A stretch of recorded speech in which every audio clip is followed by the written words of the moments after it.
James, एक अनुभवी यात्री, ने अपनी यात्राओं में कई अजीबोगरीब जगहें देखी थीं, लेकिन जो खामोशी उसने रिवर्टन में महसूस की, उसने उसे पूरी तरह से हिलाकर रख दिया। ये छोटा सा कस्बा किसी भी नक्शे पर नहीं था और वह इसे तभी ढूंढ पाया जब उसकी कार एक सुनसान सड़क पर खराब हो गई।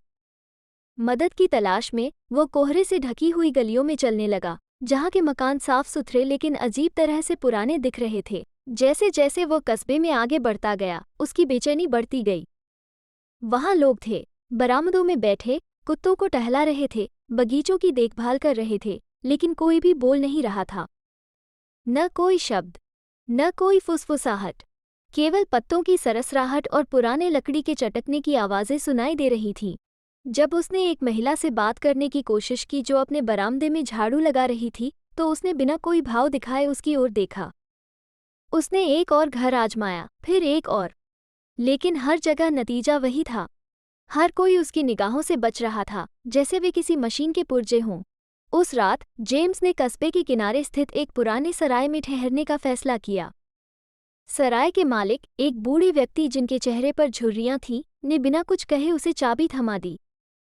जब जेम्स अपने कमरे की ओर बढ़ा, तो बूढ़े ने उसका हाथ पकड़ लिया। उसकी आंखों में एक विनती थी, लेकिन उसके होंठ बंद थे। उसने जेम्स को एक पर्ची दी जिस पर लिखा था, आधी रात से पहले निकल जाओ, वे देख रहे हैं। जेम्स उलझन और डर के साथ तुरंत निकलने की योजना बना रहा था, लेकिन जैसे ही घड़ी ने 12 बजाए, सराय के दरवाजे जोर से बंद हो गए और वो अंदर फंस गया। उसने गलियारों में धीमी फुसफुसाहट सुनी, जबकि कस्बा अब भी खामोश था।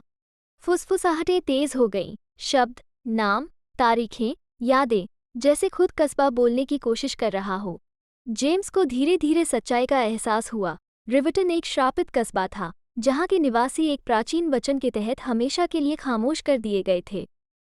जो फुसफुसाहटें उसने सुनी, वे उन लोगों की आवाज़ें थीं, जिन्होंने उस वचन को तोड़ा था और अब हमेशा के लिए कस्बे की दीवारों में कैद हो गए थे।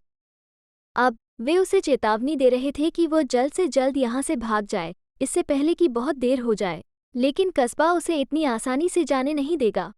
जैसे ही वो भागने की कोशिश करता है, खामोश निवासी उसके चारों ओर जमा हो जाते हैं। उनकी आंखें खाली लेकिन खामोश चीखों से भरी हुई थी। अंततः जेम्स की आवाज़ भी उन फुसफुसाहटों में शामिल हो जाती है। एक और यात्री जो खामोश कस्बे के श्राप का शिकार हो गया।